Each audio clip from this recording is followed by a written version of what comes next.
पहला क्वेश्चन अपना है the unit of heat flux are. अब इसमें दिया है वाट्स, जूल्स, जूल्स पर मीटर स्क्वायर, वाट पर मीटर स्क्वायर, जूल्स पर केजी केल्विन। अभी आपको हीट फ्लक्स होता क्या है, तो हीट फ्लक्स अपना होता है rate of heat transfer per unit area in the direction of heat flow.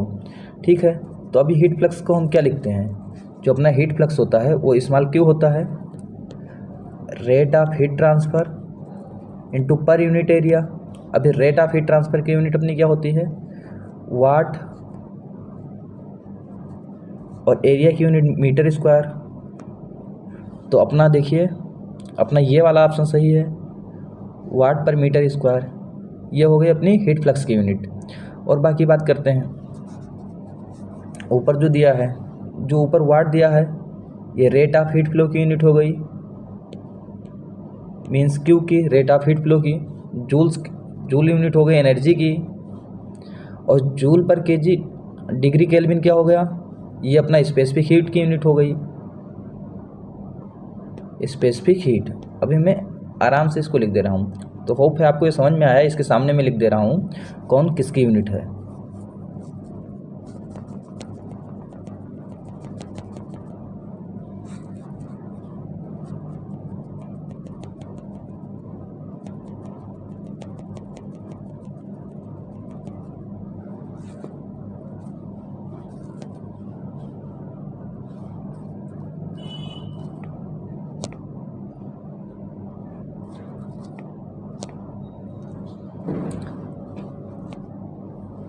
चलिए, अपना जो वाट यूनिट है वो रेट ऑफ हीट फ्लो की यूनिट है, जूल क्या है अपनी एनर्जी की यूनिट है, वाट पर मीटर स्क्वायर किसकी यूनिट है, हीट फ्लक्स की यूनिट है,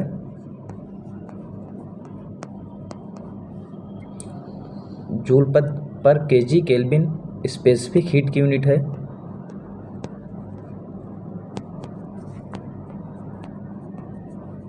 चलिए चलते हैं अपने नेक्स्ट क्वेश्चन पर। आपको समझ में आ गया होगा, क्योंकि सारे एग्जाम चाहे बीपीसीएल का हो, एचपीसीएल का हो, आईओसीएल का हो, वहाँ पर ऐसी छोटी छोटी यूनिटें पूछ ली जाती हैं। चलिए चलते हैं अपने नेक्स्ट क्वेश्चन की तरफ।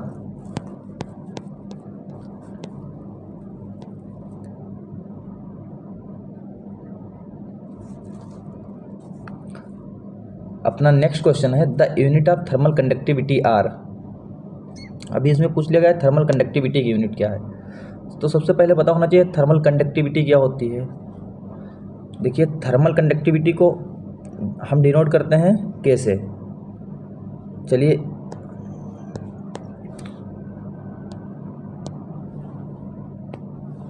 तो थर्मल कंडक्टिविटी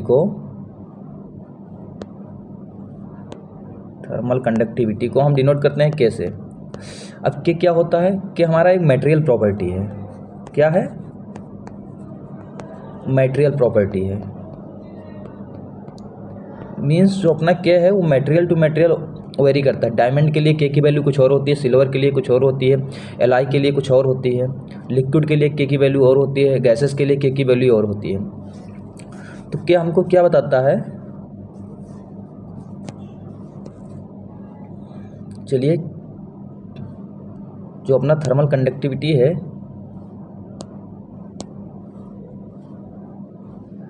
वो हमको बताता है एबिलिटी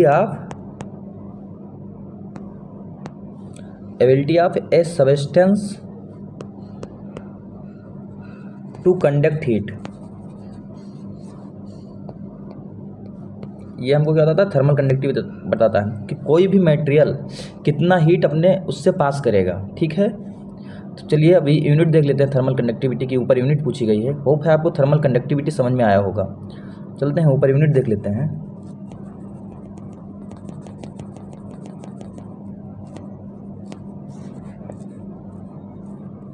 देखो, थर्मल कंडक्टिविटी की यूनिट क्या है,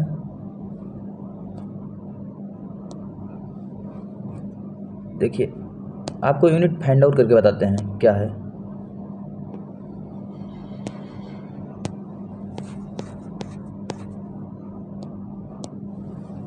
देखिए, हम फोरियर्स लॉ जानते हैं। फोरियर्स लॉ अपना क्या है, Q माइनस के D T by D x, ये अपना फोरियर्स लॉ है। क्यू की यूनिट क्या है, वाट, एरिया की यूनिट मीटर स्क्वायर, यक्स इस साइड जाएगा तो इसकी थिकनेस की यूनिट मीटर हो जाएगी, और ये क्रॉस मल्टीप्लाई करें टी नीचे आ जाएगा तो इसकी यूनिट केल्विन हो जाएगी। तो यहाँ से एक एम कैंसिल हो जाएगा, तो अपनी जो के की यूनिट होगी, के की जो यूनिट होगी वो अपना आ जाएगी वाट पर मीटर केल्विन। होप है आपको ये समझ में आ गया होगा। चलिए देखते हैं ऊपर ऑप्शन में क्या दिया हुआ है। देखिए अपना ऑप्शन में तो कहीं वाट पर मीटर केल्विन दिया नहीं है, तो अभी देखिए आप वाट को क्या लिख सकते हैं, आप वाट को जो है उसको हम लिख सकते हैं जूल पर सेकेंड। तो देखिए अभी अपना क्या है, वाट पर मीटर, के की यूनिट जो अपनी है वाट पर मीटर केल्विन है। अभी हम क्या लिख सकते हैं, जूल पर सेकेंड, तो हम लिख सकते हैं के की यूनिट अपनी हो सकती है जूल पर सेकेंड मीटर केल्विन। देखिए ये ऑप्शन कौन सा है अपना, इसमें ऑप्शन सही है जूल पर सेकेंड मीटर केल्विन, तो अपना ये ऑप्शन हो गया सही। अभी देखते हैं वाट पर मीटर स्क्वायर अपनी किसकी यूनिट है, वाट पर मीटर स्क्वायर केल्विन, ये अपना हीट ट्रांसफर कोएफिशिएंट की यूनिट है। जूल अभी पहले ही क्वेश्चन में बता चुके हैं एनर्जी की यूनिट है, ठीक है। अभी जूल पर केजी केल्विन किसकी यूनिट है, स्पेसिफिक हीट की यूनिट है। इस वीडियो में होप है कि आपको सारी यूनिटें याद हो जाएंगी। अगर आप ये वीडियो देखेंगे तो इससे आपको सारी यूनिटें याद हो जाएंगी। पहली चीज़ इससे आपका कॉन्सेप्ट क्लियर हो रहा है, फ्लक्स क्या है, थर्मल कंडक्टिविटी क्या है, थर्मल कंडक्टिविटी का वेरिएशन कैसे होता है टेम्परेचर के साथ, प्रेशर के साथ। इसके लिए मैं एक डिटेल वीडियो लाने वाला हूँ, लेकिन उससे पहले आप इस चैनल को लाइक करो, सब्सक्राइब करो, ज़्यादा से ज़्यादा शेयर करो। जितने ज़्यादा व्यूज आएंगे, जितने ज़्यादा लाइक्स और कमेंट होंगे, उससे अच्छे से अच्छा कॉन्सेप्ट आप लोगों के लिए प्रोवाइड करूँगा। चलिए चलते हैं अपने नेक्स्ट क्वेश्चन पे। होप है आप लोगों को ये सब समझ में आ गया है।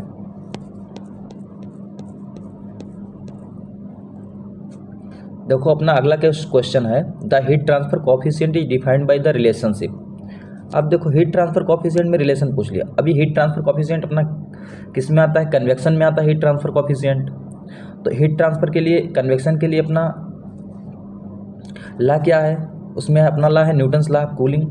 जिन्होंने बताया था, क्या दिया था कन्वेक्शन के लिए, न्यूटन्स लॉ, अपना लॉ ऑफ कूलिंग क्या है, HA डेल्टा टी एक्सेस। ये क्या है, न्यूटन्स लॉ कूलिंग, ठीक है दोस्तों, ये अपना न्यूटन्स लॉ है। अभी कह रहा है इसमें रिलेशन क्या है, तो अभी रिलेशन फाइंड आउट करते हैं। एच में डेल्टा टी एक्सेस क्या है, चलिए डेल्टा टी एक्सेस क्या है, अपना डेल्टा टी एक्सेस होता है मतलब surface temperature minus TF fluid temperature, इन दोनों का जो डिफरेंस होता है वो अपना T एक्सेस होता है। अभी हमको रिलेशन फाइंड आउट करना है, तो हम रिलेशन अपना फाइंड आउट करते हैं। अगर H को उधर कर लें तो ये हो जाएगा अपना Q बाई A, देखते हैं अपना रिलेशन हो जाएगा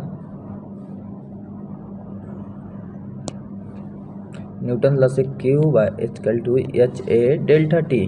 अभी मैं बता ही दिया हूँ। तो अगर हम H में रिलेशन फाइंड आउट करेंगे तो Q by A into delta T. अभी Q बाई A क्या होता है अपना ऊपर बता चुका हूँ पहले क्वेश्चन में, Q अपना फ्लक्स होता है, तो अपना हो जाएगा H equal to Q by delta T. अभी देखो ये इसके लिए ये ऑप्शन सही है, ठीक है। तो होप है आपको हीट ट्रांसफर रिलेशन समझ में आ गया है, हीट ट्रांसफर कोएफिशिएंट में और फ्लक्स में रिलेशन क्या है, रिलेशन आ गया। अभी इस क्वेश्चन को देखो तो अगर ये NU जो लिखा है ये अपनी नसेल्ट नंबर है, तो नसेल्ट नंबर अगर इसको लेके जाएंगे तो ये हो जाएगा HL बाई K।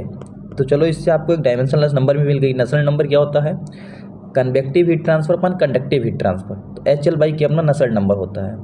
ठीक है, इसमें बहुत सारे टॉपिक हैं, सारे टॉपिक आप लोगों के लिए लेके आऊँगा, लेकिन उससे पहले सबसे ज़्यादा वीडियो को आपको शेयर करना है, लाइक करना है और सपोर्ट करना है। चलो चलते हैं अपने अगले नेक्स्ट क्वेश्चन पर। और मैं अपने गारंटी के साथ कह सकता हूँ कि IOCL में ऐसे क्वेश्चंस आएंगे, और अगर आप ये वीडियो देखे रहेंगे तो इससे आपको डेफिनेटली बेनिफिट होगा।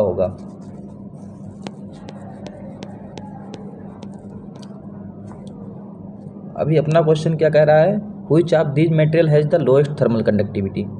अभी थर्मल कंडक्टिविटी क्या होती है, अभी मैं ऊपर डिस्कशन कर लिया। थर्मल कंडक्टिविटी होती क्या है, उसका टेम्परेचर के साथ रिलेशन क्या है, प्रेशर के साथ रिलेशन क्या है, सॉलिड की थर्मल कंडक्टिविटी क्या होती है, लिक्विड की क्या होती है, गैसेस की क्या होती है। देखिए, अगर लोएस्ट पूछा है तो आपको ये पता होना चाहिए जो थर्मल कंडक्टिविटी है कि सॉलिड के लिए सबसे ज़्यादा होती है, फिर लिक्विड के लिए होती है, फिर गैसेस के लिए होती है। क्या गैसेस, तो मीन सबसे मिनिमम किसके लिए, गैसेस के लिए। तो अपना एयर के लिए सबसे मिनिमम थर्मल कंडक्टिविटी हो जाएगी। और अभी थर्मल कंडक्टिविटी का वेरिएशन टेम्परेचर और प्रेशर के साथ मैं नहीं बताया हूँ, लेकिन अभी मैं आपको इधर टेम्परेचर के साथ बता दे रहा हूँ। इसके लिए मैं एक डिटेल्ड वीडियो लाऊंगा कि कैसे वेरी करती है। अभी मैं आपको इतना बताऊँगा क्या होता है। अभी देखते हैं, इस टॉपिक पे और डिस्कशन करते हैं। जो थर्मल कंडक्टिविटी है अपना,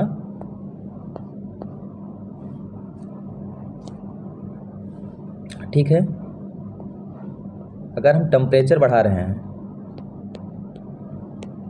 if they are increasing temperature, अगर हम टेम्परेचर बढ़ा रहे हैं तो ये जो मेटल की थर्मल कंडक्टिविटी है, मेटल और लिक्विड की, इन दोनों की थर्मल कंडक्टिविटी क्या होती है, डिक्रीज हो जाती है। और अगर टेम्परेचर बढ़ा रहे हैं नॉन मेटल और गैसेस के केस में, तो इसकी थर्मल कंडक्टिविटी क्या होती है, इंक्रीज हो जाती है। तो अगर टेम्परेचर घटाएंगे तो इसका अपोजिट हो जाएगा। अगर टेम्परेचर घटा देंगे तो मेटल और लिक्विड की थर्मल कंडक्टिविटी इंक्रीज होने लगेगी, और नॉन मेटल और गैसेस की थर्मल कंडक्टिविटी डिक्रीज होने लगेगी। ये कंडीशन है टेम्परेचर डिक्रीज करूँगा, लेकिन अगर टेम्परेचर इंक्रीज करूँगा तो मैं लिख दिया हूँ, ठीक है। होप है आपको ये समझ में आएगा कि थर्मल कंडक्टिविटी की डिफिनीशन हो गई, यूनिट हो गई, और इसका पर्पज क्या है, और थर्मल कंडक्टिविटी वेरिएशन कैसे होता है टेम्परेचर के साथ। ये क्वेश्चंस बहुत इंपॉर्टेंट हैं, ये पूछे ही जाएंगे। अगर हीट ट्रांसफर से आपको क्वेश्चन आ रहा है कंडक्शन से, तो ये क्वेश्चन जरूर आएंगे। चलिए चलते हैं नेक्स्ट क्वेश्चन की तरफ।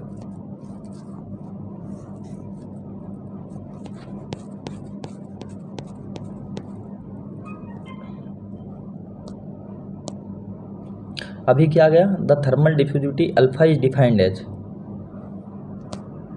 अभी हमको ऑप्शन टिक करवाना हो आपको, इसलिए मैं डिटेल वीडियो ला रहा हूँ कि ऑप्शन के थ्रू आपको कॉन्सेप्ट दे रहा हूँ, क्वेश्चन के थ्रू आपको कॉन्सेप्ट प्रोवाइड कर रहा हूँ, जो आपके लिए बहुत बेनिफिशियल होंगे। आपको यूनिट भी पता चल जा रही है, उसका मीनिंग क्या है, वो कैसे वर्क करता है, आपको सारी चीज़ें पता चल जा रही हैं, इसलिए आपको बहुत ज़्यादा हेल्प करेगा। और ये शॉर्ट वीडियो है, मतलब 10 मिनट या 15 मिनट के होंगे, इससे ज़्यादा होंगे नहीं। आपको हीट ट्रांसफ़र के 50 से 60 क्वेश्चन प्रोवाइड कराऊंगा, मास ट्रांसफ़र के 50 से 60, हीट ट्रांसफ़र, फ्लूइड मैकेनिक्स, सबके 50 से 60 क्वेश्चन करवाऊंगा, जिसमें से आप ये समझ लीजिए डेफिनेटली उसमें से 15 से 20 नंबर जो हीट मास फ्लूइड थर्मो के क्वेश्चन आएंगे वो IOCL में आएंगे।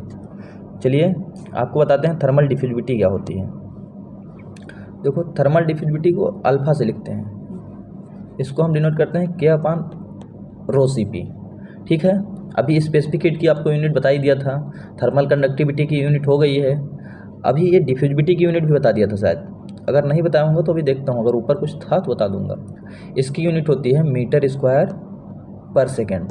अभी आप ये मान के चलिए, फ्लूइड मैकेनिक्स में मोमेंटम डिफ्यूजिविटी है, मास ट्रांसफर में मास डिफ्यूजिविटी है, और हीट ट्रांसफर में थर्मल डिफ्यूजिविटी है। इन सबकी यूनिट सेम होती है, मीटर/सेकेंड, ठीक है। अभी देखो ये अपना रिलेशन कहाँ पे दिया है, K/ρCp, तो इसका सही ऑप्शन ये है, ठीक है, इस क्वेश्चन का। लेकिन थर्मल डिफ्यूजिविटी होती क्या है, अभी मैंने बता दिया, थर्मल कंडक्टिविटी होती है, ability of a material to conduct heat बताती है थर्मल कंडक्टिविटी, लेकिन डिफ्यूजिविटी बताती है, डिफ्यूजिविटी हमको अल्फा क्या बताता है आपको बताता हूँ। अल्फा बताता है how fast or slow heat flow through material or substance.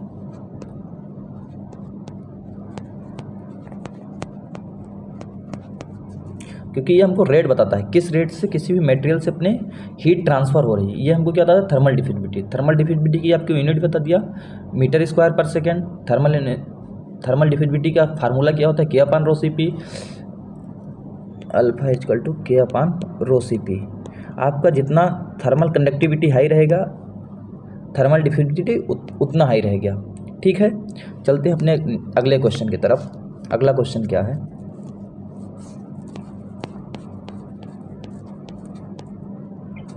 देखो अगला क्वेश्चन क्या है, स्टीफन बोल्टेजमैन कांस्टेंट क्या है।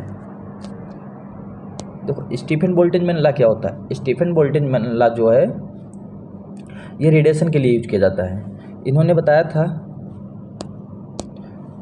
जो emissive power of black body है वो directly proportional to absolute temperature power 4 होती है। तो अगर ई को हटाते हैं तो यहाँ पर एक सिंबल आ जाता है रो टी की पावर 4, तो इसको बोलते हैं हम स्टीफन बोल्टेजमैन कांस्टेंट। रो को क्या बोलते हैं, स्टीफन बोल्ट्जमैन कांस्टेंट। जो इसकी वैल्यू होती है, इसकी वैल्यू आप याद रखिएगा, सरल भाषा में बता रहा हूँ, इतना सरल में कोई बताएगा नहीं। जो इसकी वैल्यू होती है स्टीफन बोल्टेजमैन कांस्टेंट की 5, 6, 7, 8 याद रखिएगा, 5.67 गुणे 10 की पावर -8 वाट पर मीटर स्क्वायर केल्विन पावर 4। ठीक है, ये अपनी यूनिट होती है। लेकिन देखो आपने को दिया नहीं है, लेकिन आप लोगों ने पढ़ा होगा सिग्निफिकेंट फिगर। अगर इसको इस दशमलव को इधर ले जाएंगे तो ये क्या बन जाएगा, 56.7 गुणे 10 की पावर -9 वाट पर मीटर केल्विन पावर 4। तो इसका सही ऑप्शन बी है। होप है आपको समझ में आया होगा स्टीफन बोल्टेजमैन लॉ क्या होता है, ये किसके लिए एप्लीकेबल है। जो स्टीफन बोल्टेजमैन लॉ है ये अपना रेडिएशन के लिए एप्लीकेबल है, न्यूटन्स लॉ कूलिंग कन्वेक्शन के लिए है, फोरियर्स लॉ कंडक्शन के लिए है।